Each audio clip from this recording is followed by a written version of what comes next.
प्रणाम और नमन करते हुए कार्यक्रम की शुरुआत करता हूं। तो मित्रों, कैसा लग रहा है आप लोगों को? कुछ कुछ हो रहा है?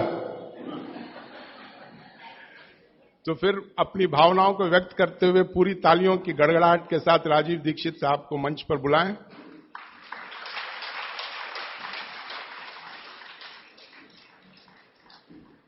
एक छोटी सी और एक गंभीर बात मैं आपको बताना चाहता हूं कि जब राजीव भाई का व्याख्यान समाप्त होता है और जब प्रश्न उत्तर का दौर चलता रहता है, उस वक्त भावनात्मक जुड़ाव और विषय वस्तु, विषय की गहनता जो है वो पराकाष्ठा पर होती है, बुलंदी पर होती है। और ऐसे में हमारे कुछ मित्र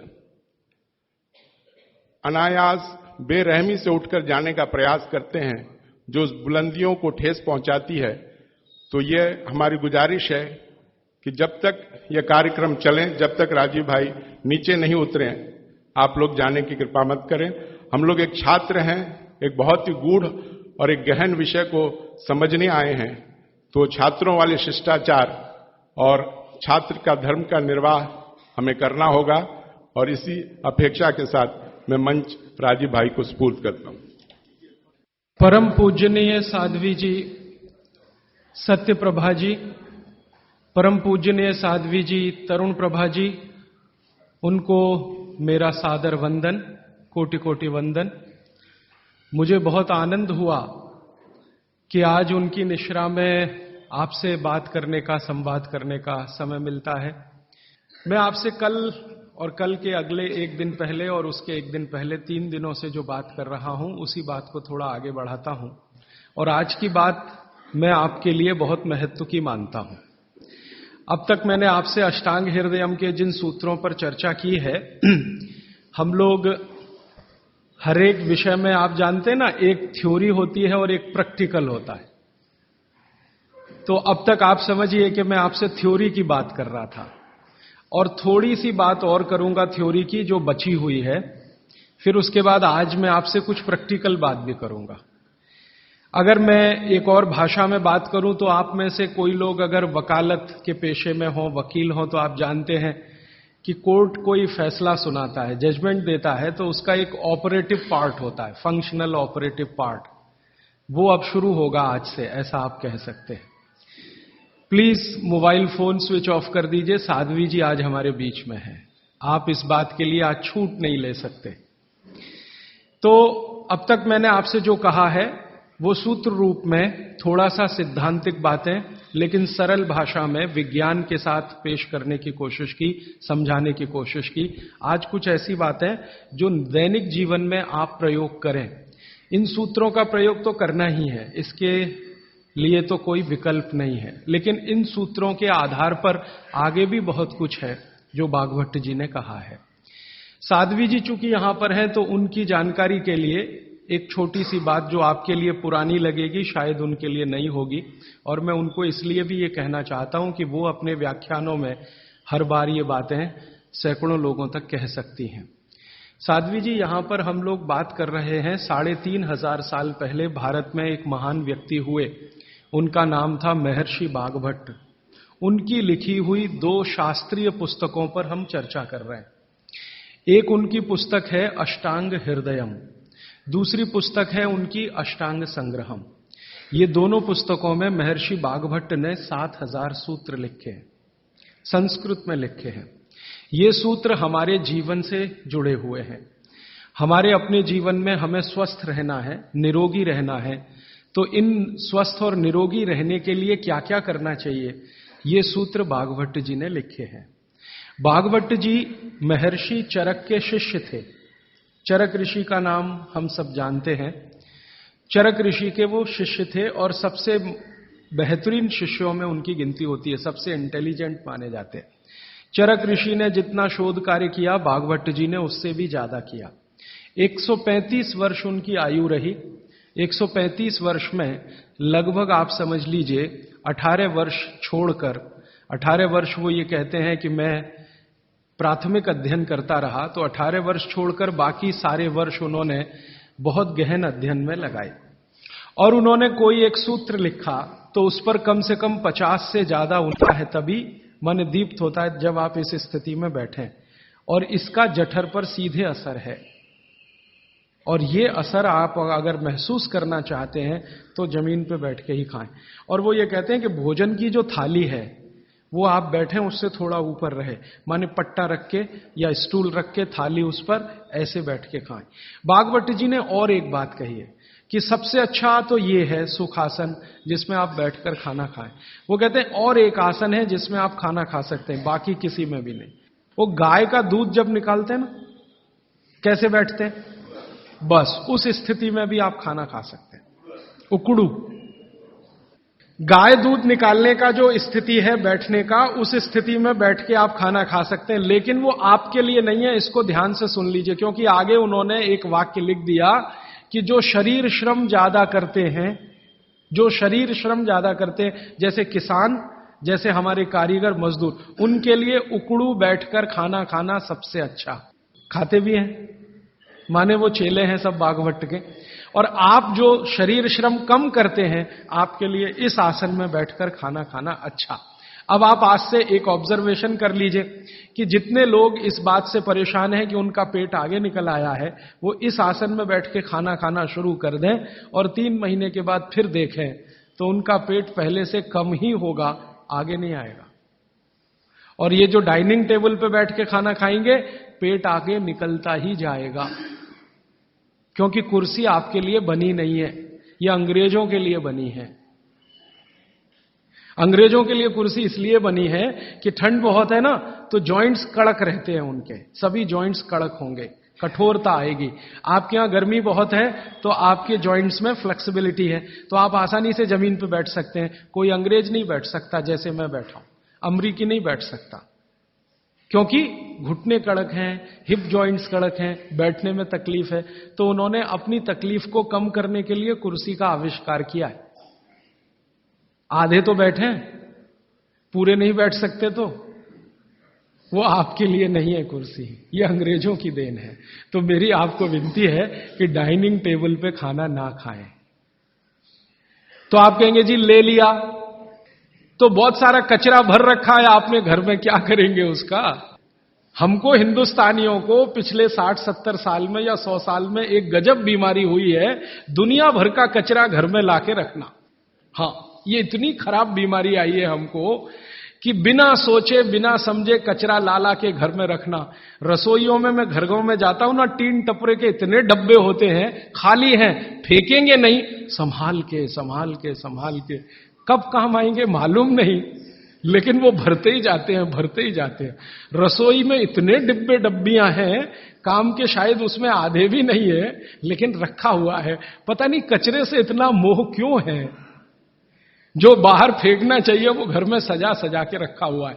और फेंकने की बात करो, अरे पता नहीं कभी काम आ जाए, और वो कभी 60 साल में भी नहीं आता, 100 साल में भी नहीं आता। तो उसी कचरे में मैं गिनता हूं आपकी डाइनिंग टेबल। अब आप जरा हिसाब निकालो जी, ये आपने लाके रखी है डाइनिंग टेबल, मान लो ये 100 स्क्वायर फीट की है, 10 बाई 10 की है, या मान लो 50 स्क्वायर फीट की है। 50 स्क्वायर फीट की जगह आपने घर में घेर रखी है, क्या भाव है मद्रास में जगह का? 3000 रुपए स्क्वायर फीट, और 50 स्क्वायर फीट आपने घेर के रखा है। जरा जोड़ लो ना 3000 में 50 का गुणा करके, और रोज का हिसाब निकाल लो। तो एक तो खरीदा तब आपने पैसा बर्बाद कर दिया, अब इसको जगह को घेर के बर्बाद कर दिया आपने। तो अगर बन सके तो डाइनिंग टेबल निकाल दें, नहीं निकाल सकते तो कोने में रख दें। अब आखिरी बात, आप कहेंगे राजीव भाई कुछ तो ऐसी बात करो, ये डाइनिंग टेबल ले आए तो इसका कुछ तो उपयोग करो। तो अगर आप सच में ईमानदारी से डाइनिंग टेबल पे बैठ के ही खाना खाना चाहते हैं, तो कुर्सी पर ऐसे बैठ जाएं जैसे मैं बैठा हूं। डाइनिंग टेबल की कुर्सी है ना, मोह है आपको, उससे छूटता नहीं है। तो भागवत जी तो मना करते हैं, मैं उसमें एक सजेशन दे रहा हूं कि जैसे मैं आसन में बैठा हूं, कुर्सी पे भी ऐसे ही बैठ जाइए, आलती पालती मार के फिर खा लीजिए। लेकिन अच्छा तो नहीं है, लेकिन बीच का कोई रास्ता तो है। अब डाइनिंग टेबल निकले इसमें तो समय लगेगा, क्योंकि मन से नहीं निकलती। शरीर से निकलना तो आसान होता है, मन से नहीं निकलता। पता नहीं कितने कितने पैसे जमा करके ये हम लाए थे, अब ये निकले कैसे। तो आप उसका अगर सच में उपयोग करना चाहते हैं तो डाइनिंग टेबल पे, कुर्सी पे ऐसे बैठ जाइए, आसन मार के, आलती पालती मार के फिर खा लीजिए। और नहीं है अगर डाइनिंग टेबल तो बहुत सुखी है, मत लाइए, मेरी तो विनती है, मत लाइए। उसकी जगह लाना है तो छोटे छोटे पटरे ले आइए, जो आपके रसोई में बैठ के आप खाएं तो बहुत अच्छा है। अब आगे का एक सूत्र, बहुत अच्छा सूत्र है। भागवत जी कहते हैं कि खाना जब दोपहर को खाएं और सुबह खाएं, सुबह और दोपहर, ये दो बात। वो ये कहते हैं कि दोपहर और सुबह का खाना खाएं। वैसे तो वो कहते हैं दोपहर का ना खाएं, दोपहर का खाना सवेरे खाएं। लेकिन अगर आप खा ही रहे हैं तो वो ये कहते हैं कि तुरंत विश्रांति लें, खाते ही विश्रांति लें, खाते ही आराम करें, काम कोई ना करें। सुबह का खाना अगर 10 बजे खाया या 12 बजे खाया या 11 बजे खाया तो खाते ही विश्रांति लें। कब तक? 20 मिनट, 20 मिनट, 20 मिनट विश्रांति लें। और उसको उन्होंने एक्सप्लेन किया है कि वो विश्रांति जो होनी चाहिए वो आपके शरीर को, जो बायां हाथ है इसको नीचे करके, दाएं हाथ को ऊपर करके वाम कुक्षी अवस्था में लेटें। अब वाम कुक्षी को सरल भाषा में समझाता हूं। भगवान विष्णु को लेटे हुए देखा शेषनाग पर, बस उसी परिस्थिति में लेटे, उसी स्थिति में लेटे। विष्णु भगवान शेषनाग पर लेटे हुए, वो वाम कुक्षी की अवस्था है। खाना खाने के बाद हमेशा दोपहर को और सुबह इस अवस्था में जरूर लेटें। क्यों? Left side. आप जानते हैं हमारे शरीर में 2 नाड़ियां हैं, वैसे तो 3 है, 3 नाड़ियां, एक सूर्य नाड़ी है, एक चंद्र नाड़ी है, एक मध्य नाड़ी है। ये जो सूर्य नाड़ी है यही भोजन को पचाने में मदद करती है। सूर्य नाड़ी तभी चलती है जब आपकी चंद्र नाड़ी कम हो। भोजन पचाना है सुबह का और दोपहर का, सूर्य नाड़ी तीव्र होनी ही चाहिए। तो लेफ्ट साइड में लेटो तो तुरंत सूर्य नाड़ी शुरू हो जाती। वैसे तो अगर आप स्वस्थ हैं तो खाना खाते ही आपकी सूर्य नाड़ी अपने आप शुरू हो जानी चाहिए। नहीं हो रही है तो लेफ्ट साइड में लेट जाइए, लेटते ही शुरू हो जाएगी। 20 मिनट जरूर लेटें। फिर आप कहेंगे जी नींद आ गई, तो भागवत जी कहते हैं ले लो एक झपकी। वो ये कहते हैं रोको मत इस नींद को। जो सूत्र उन्होंने लिखा है कि दोपहर भोजन के बाद या सुबह भोजन के बाद अगर आपको आलस्य है शरीर में, तो वो कहते हैं कि बिना संकोच इस झपकी को ले लो। 20 मिनट की झपकी ले लो, ज्यादा से ज्यादा 40 मिनट की ले लो, इसके आगे नहीं। तो अगर आप भोजन के बाद इस विश्रांति ले लें 20 से 40 मिनट, तो अगले आधे दिन काम करने को बहुत एनर्जी आपके पास आएगी। आप चाहें तो आज ही करके देख लें। मैं इस सूत्र को वैसे कल विस्तार से समझाने वाला हूं। भागवत जी ने कल एक सूत्र, माने कल मैं उस सूत्र को लूंगा, उसमें उन्होंने ये कहा है कि शरीर के 14 वेग होते हैं, वेग, उनको कभी भी रोके नहीं। उसमें से निद्रा है, नींद जो है ना, ये एक वेग है। तो वो कहते हैं कि दोपहर के खाने के बाद अगर आलस्य आ रहा है तो ये स्वाभाविक है, क्योंकि खाना खाते ही जठर अग्नि प्रदीप्त होगी।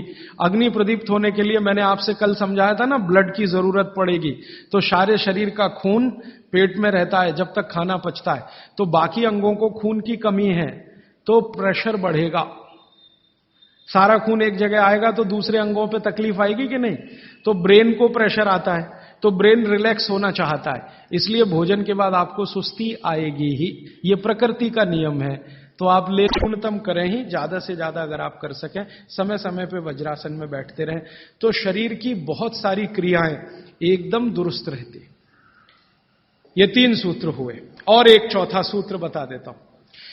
हमारे भागवत ऋषि कहते हैं कि आप जब खाना खा रहे हैं तो खाना खाते समय आपका चित्त और मन दोनों शांत रहने चाहिए। चित्त और मन, 2 अवस्थाएं, चित्त की है, मन की है। मॉडर्न साइंस में ना चित्त है ना मन है। वो ब्रेन की बात करते हैं, माइंड की बात करते हैं। माइंड अलग है, मन अलग है, ब्रेन अलग है, चित्त अलग। तो वो कहते हैं चित्त और मन दोनों शांत रहें। तो चित्त और मन को शांत रखने का क्या उपाय है? तो शायद इसी के लिए हमारे देश में ये है कि भजन करें खाने के पहले, या ईश्वर की प्रार्थना करें खाने के पहले। अगर ईश्वर की प्रार्थना आप कर रहे हैं, कोई सूत्र बोल रहे हैं, तो निश्चित रूप से आपके मन और चित्त में शांति आएगी। तो खाने के पहले मन और चित्त को शांत करें, भजन के द्वारा या तो भगवान की प्रार्थना के द्वारा, कोई मंत्र के द्वारा, कोई सूत्र के द्वारा, जैसे आप करना चाहें वो करें। और एक सूत्र बहुत महत्व का, वैसे तो मैं परसों कहने वाला हूं, लेकिन आज मैं कह रहा हूं इसलिए क्योंकि वो इससे जुड़ा हुआ है। भागवत जी एक जगह लिख रहे हैं सूत्र में कि जब भी आप विश्रांति लें, सुबह या शाम, माने रात को सोएं या दिन में सोएं, तो हमेशा दिशाओं का ध्यान रख के सोएं। अब यहां पे वास्तु घुस गया, वास्तुशास्त्र, वास्तु भी विज्ञान है। तो वो कहते हैं कि इसका जरूर ध्यान रखें। क्या ध्यान रखें? तो वो कहें हमेशा आपको विश्रांति लेते समय सिर सूर्य की दिशा में रहे। सूर्य की दिशा माने पूर्व की दिशा, और पांव पश्चिम में रहे। और वो कहते हैं कि अगर कोई बहुत मजबूरी आ जाए, कोई भी मजबूरी के कारण आप पूर्व में सिर नहीं कर सके, तो दक्षिण में जरूर कर लें, साउथ में। तो या तो ईस्ट और या साउथ। जब भी आराम करें, लेटें, तो सिर हमेशा पूर्व में ही रहे, पांव हमेशा पश्चिम में रहे। और कोई मजबूरी हो तो दूसरी दिशा है दक्षिण, दक्षिण में सिर रखें, उत्तर में पांव। आगे के सूत्र में भागवत जी कहते हैं कि उत्तर में सिर करके कभी भी ना सोएं, उत्तर, नॉर्थ। फिर आगे के सूत्र में लिखते हैं कि उत्तर की दिशा मृत्यु की दिशा है, सोने के लिए। उत्तर की दिशा दूसरे कई कामों में बहुत अच्छी है, पढ़ना है, लिखना है, अभ्यास करना है, तो उत्तर में मुंह रख के करें। लेकिन सोने के लिए उत्तर बिल्कुल निषिद्ध है। अब भागवत जी ने लिख दिया, मैंने देखना शुरू किया, जब से ये पढ़ा तो मैं गांव में भी बहुत जाता हूं, तो कई बार गांव में मैंने ऐसी स्थिति देखी है, किसी का मृत्यु हुई तो मुझे अंतिम संस्कार में जाना पड़ा। तो मैं देखता हूं कि वहां पंडित जी खड़े हो गए अंतिम संस्कार के सूत्र बोलना। तो पहला ही सूत्र वो बोलते हैं संस्कृत में, हर गांव में पंडित जी, मृत का शरीर उत्तर में करो, माने सिर उत्तर में करो। पहला ही मंत्र है, पहला ही मंत्र बोलेंगे, मृत व्यक्ति का सिर उत्तर में करो। और हमारे देश में आर्य समाज के एक संस्थापक रहे स्वामी दयानंद सरस्वती, उन्होंने भारत में जो संस्कार होते हैं ना, जन्म का संस्कार है, गर्भाधान संस्कार है, मृत्यु भी एक संस्कार है, तो उन्होंने एक पुस्तक लिखी है संस्कार विधि। उसमें पहला ही सूत्र है मृत्यु के लिए। तो उसमें वो कह रहे हैं कि सबसे पहले मृत व्यक्ति का सिर उत्तर में करो, उसके बाद विधि शुरू करो। अब ये तो हुआ भागवत जी का, दयानंद जी का वगैरह। अब मैं विज्ञान जोड़ रहा हूं इसमें, ये मेरा अपना एक्सप्लेनेशन है। क्यों? आज का जो हमारा दिमाग है ना, ये क्यों के बिना मानता नहीं। हाँ, क्यों ऐसा करें? कारण उसका बिल्कुल साफ है। आधुनिक विज्ञान ये कहता है कि आपका जो शरीर है और आपकी जो पृथ्वी है, इन दोनों के बीच में कोई बल काम करता है, पृथ्वी और शरीर के बीच में। इसको हम कहते हैं गुरुत्व आकर्षण बल, ग्रेविटेशनल फोर्स। अब ये कैसे काम करता है? पृथ्वी के बारे में आप जानते हैं, पृथ्वी का उत्तर, पृथ्वी का दक्षिण, ये दोनों सबसे ज्यादा तीव्र हैं गुरुत्व आकर्षण के लिए। पृथ्वी का उत्तर, पृथ्वी का दक्षिण एक चुंबक की तरह से काम करता है गुरुत्वाकर्षण के लिए। आपका जो शरीर है, इसका ये है उत्तर, सिर जो है ना शरीर का उत्तर है और पांव दक्षिण है। तो सिर का उत्तर और पृथ्वी का उत्तर, आप अगर पृथ्वी में उत्तर की दिशा में सिर करके सो गए, भागवत जी कहते नहीं सोना, मान लो सो गए, तो आपका सिर का उत्तर और पृथ्वी का उत्तर, उत्तर उत्तर दोनों साथ में आए तो फोर्स ऑफ रिपल्शन काम करता है। विज्ञान ये कहता है फोर्स ऑफ रिपल्शन माने प्रतिकर्षण बल लगेगा। तो आप ऐसे ऐसे समझो इसको कि ये उत्तर है और आपने उत्तर में सिर किया, तो उधर से एक प्रतिकर्षण बल आपके शरीर पर काम करेगा। तो ये प्रतिकर्षण बल जब शरीर पर काम करेगा, धक्का देने वाला बल, तो आपके शरीर में संकुचन आएगा, कॉन्ट्रैक्शन। और शरीर में अगर संकुचन आया तो ब्लड प्रेशर पूरी तरह से कंट्रोल के बाहर जाएगा, क्योंकि ब्लड को भी प्रेशर आएगा। क्योंकि शरीर को प्रेशर आया ना, तो शरीर में खून है, खून को भी प्रेशर आएगा, और अगर खून को प्रेशर है तो नींद आएगी ही नहीं। मन में हमेशा धड़पड़ धड़पड़ चलती रहेगी, हृदय की गति हमेशा तीव्र रहेगी। तो उत्तर की दिशा पृथ्वी की है, जो नॉर्थ पोल कहलाती है। हमारे शरीर का उत्तर ये है सिर। अगर ये दोनों एक ही दिशा में हो, फोर्स ऑफ रिपल्शन काम करेगा, प्रतिकर्षण बल लगेगा, शरीर में संकुचन आएगा, नींद आएगी ही नहीं। अब इसका उल्टा कर लो, आपका सिर दक्षिण में कर दो, ठीक है? पृथ्वी का दक्षिण में आपका सिर कर दो, तो आपका सिर तो नॉर्थ हुआ और पृथ्वी का दक्षिण हुआ, साउथ हुआ। तो आपका नॉर्थ माने उत्तर और पृथ्वी का दक्षिण, ये दोनों एक दिशा में है, तो फोर्स ऑफ अट्रैक्शन काम करेगा, एक बल आपको खींचेगा। और अगर आपके शरीर पर खिंचाव पड़ेगा, मान लीजिए आप लेटे हैं और ये पृथ्वी का दक्षिण है और इधर आपका सिर है, तो आपको खींचेगा अगर कोई, तो शरीर थोड़ा सा बड़ा होगा।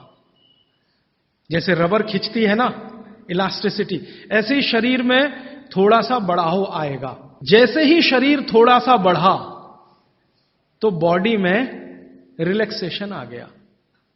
आप अंगड़ाई लेते हैं ना, एकदम शरीर को तान देते हैं, फिर क्या लगता है? बहुत अच्छा लगता है, क्योंकि शरीर को ताना तो उसके बाद शरीर में थोड़ा बढ़ाव आया, आप बहुत रिलैक्स फील करेंगे। तो इसलिए भागवत जी ने कहा कि दक्षिण में सिर करेंगे तो शरीर पर फोर्स ऑफ अट्रैक्शन है, उत्तर में सिर करेंगे तो फोर्स ऑफ रिपल्शन है। फोर्स ऑफ रिपल्शन में शरीर पर दबाव पड़ता है, फोर्स ऑफ अट्रैक्शन में खिंचाव पड़ता है। खिंचाव और दबाव एक दूसरे के विपरीत हैं। दबाव से शरीर में संकुचन आएगा, तो खिंचाव से शरीर में थोड़ा सा फैलाव आएगा। तो फैलाव है तो आप सुखी नींद लेंगे, और उस पर दबाव है तो नींद नहीं है। इसलिए उन्होंने बहुत बेहतरीन विश्लेषण दिया है। यह विश्लेषण मैं मानता हूं जिंदगी के सारे मानसिक रोगों को खत्म करने का अकेला है सूत्र। नींद अच्छी अगर ले रहे हैं आप, तो समझ लीजिए दुनिया में बहुत सारी चीजें आपके शरीर से बाहर।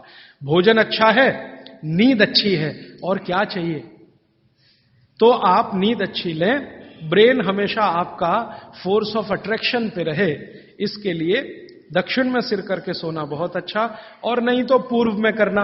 अब पूर्व क्या है? पूर्व के बारे में पृथ्वी पर रिसर्च करने वाले सब वैज्ञानिकों का कहना है कि पूर्व न्यूट्रल है। पूर्व जो है ना, न्यूट्रल है, ना तो वहां फोर्स ऑफ अट्रैक्शन है ज्यादा, ना फोर्स ऑफ रिपल्शन है, और अगर है भी तो दोनों एक दूसरे को बैलेंस। ताम्र, उसी रंग के बच्चे की स्किन होना शुरू हो जाती है, उस बच्चे को जरूर शहद और घी ही चटाना पड़ेगा, नहीं तो ठीक नहीं होगा, उसके लिए वो काम आएगा। तो अलग अलग परिस्थितियों में, लेकिन सामान्य बच्चे के लिए ये ठीक नहीं है, उपयोगी नहीं। जी श्रीमान जी, आयुर्वेदिक दवाओं के साथ जो डॉक्टर की दवाएं भी चल रही है, तो उसको ले सकते हैं? बिल्कुल मत लीजिए। दवा जो है ना, आप भरोसे से आयुर्वेद की लीजिए, तो उससे ही आपको बहुत बड़े परिणाम मिल जाएंगे। एलोपैथी की दवाएं साथ में खाएंगे तो कोई अच्छे परिणाम तो नहीं, बुरे परिणाम जरूर आ जाएंगे। अर्जुन की छाल का जो पाउडर आप जी के साथ लेने कह रहे हैं, जब हम लेते हैं तो उसको पथरी के जैसे जमने की शंका रहती है या डाउट रहता है? अर्जुन की छाल से पथरी होने की शंका ना के बराबर है। पथरी होने की शंका एक ही चीज में है कि अगर आप चूना ज्यादा खाएं तो। अर्जुन की छाल से आज तक मैंने नहीं सुना किसी को पथरी हुई है, क्योंकि अर्जुन की छाल में जो कैल्शियम है वो बहुत ही कम है, और जो है वो बहुत आसानी से घुलनशील है, वो आसानी से डाइजेस्ट होता है। पथरी होने की संभावना तभी है जब आप ज्यादा चूना खाएं। जी, पेशाब करने के पश्चात पानी पीना ठीक है या पहले पानी पीना? कल तक इंतजार कर लीजिए इस नियम के लिए, ये कल आने ही वाला है। आप पूछिए जी। क्या जी? काढ़ा? काढ़ा शाम को भी पी सकते हैं, लेकिन सुबह सबसे अच्छा। शाम को चाहे तो पी सकते हैं, लेकिन सुबह सबसे अच्छा। शाम को पिएंगे तो नुकसान तो कुछ नहीं है, लेकिन फायदा भी बहुत नहीं आएगा। फायदा सबसे ज्यादा काढ़े का लेना है तो सुबह का ही। जी जी हाँ जी, इनको चाय पीने की आदत है सुबह उठते ही, बहुत लोगों को होगी, इसका नुकसान बताएं। देखिए, मैं एक ही मिनट में आपको बताना चाहता हूं कि चाय जो आप बनाते हैं उसमें चाय से ज्यादा नुकसान है चीनी। ये जो शुगर है ना, चीनी, इसका चाय के साथ कोई मेल नहीं है।